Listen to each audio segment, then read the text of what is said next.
Representative Paul Marquardt is here now to talk more about this bill. Thanks for joining us today. Nice to be here. Thank you. Now let's begin with, when was the homestead credit even put into place and who was it intended to help?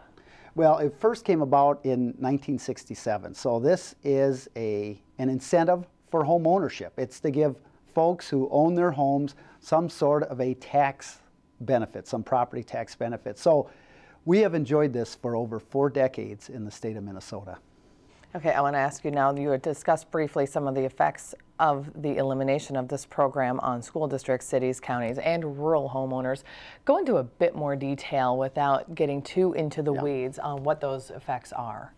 The market value homestead credit is based on the value of your home. And typically, the lower the value of your home, the more benefit you get, the more of the credit you get. And it phases out when a home goes over about $414,000. So for rural Minnesota, where we have lower valued homes, this really hits hard. For example, only 35% of all the market values of homes are in rural Minnesota, yet we receive 55% of the homestead credit. And when you look at the data that shows the huge property tax increases the elimination of this homestead credit will provide, that's about 57% will hit rural Minnesota. So it's a huge, huge property tax increase for rural Minnesota. And let's talk about the bottom line then to school districts, cities, and counties because of this. Well, the bottom line is, according to independent research, that even if cities and counties and school districts hold their levies flat, not one dime of increase, you'll see an increase around the state of $268 million of property taxes. And when you break that down, it hits homeowners over $100 million of increase, businesses over $70 million, agricultural land increase of over $37 million. So that's, a lot of people say, well, the state does this, but it's really the local units of government that sets the property tax levy. And so if you have any property tax increase, blame it on those local folks. Well, in this case, even if they keep their levies flat with the year before, there will be huge property tax increases in these communities. And you open the door to my next question. Republicans do argue that property taxes are not a legislative state decision and they should be left to local governments. Do you buy into that argument? Their hands are tied behind their backs this time around because costs go up. And so even if cities and counties decide, say, we're not going to do any inflation, we're just going to hold the line as the year before, and you know how difficult that is, their property taxes will go up by whatever they're losing in market value homestead credit. Because what it is, you're looking at over $500 million of homestead credit that now cities are not going to receive to make up for the homeowners' reduction. And so that's going to create huge property tax increases in these communities. And Representative, you mentioned earlier that you have been outdoor knocking quite a bit. Are people aware that their property taxes are going to go up and that this is partially the reason? What they understand is that they have had this homestead credit for over 40 years. And it is a line item on your property tax statement, market value homestead credit. And right now, as cities and counties are beginning to wrestle with this, and one city manager told me this is the big sleeper. This is the big sleeper issue.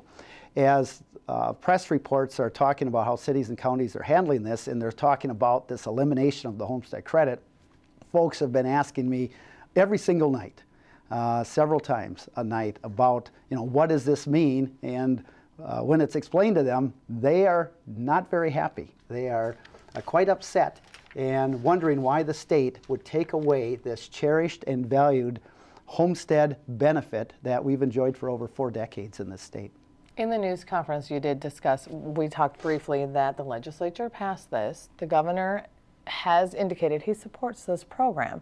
So if you restore it as intended next session, how do you intend to pay for it? I think the most important thing is we have to have a debate, which we did not have this time.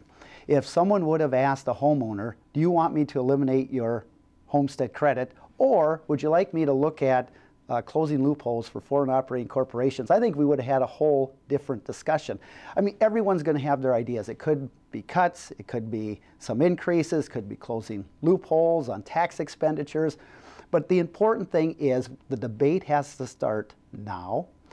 We have to figure out how we're going to get this homestead credit back to folks back home. I mean, the main reason I'm introducing this bill, along with Representative Lincheski today and others, is to give homeowners back their homestead credit. Do you think you can get some GOP support to back this? I think we will. And I think as this issue goes out, it's statewide. 95% of all homeowners receive this credit, and in rural Minnesota, even a higher percent. And as this gets out and about, and I think the real repercussions of what happened here, I think you're going to see Democrats being joined by Republicans on this bill. And so given that, let me go a step further, and let's work under the assumption there's enough support to pass a bill. Would you look to fully restore it, or would you be willing to work with the numbers a bit to even give some kind of partial relief? I think first you completely restore it.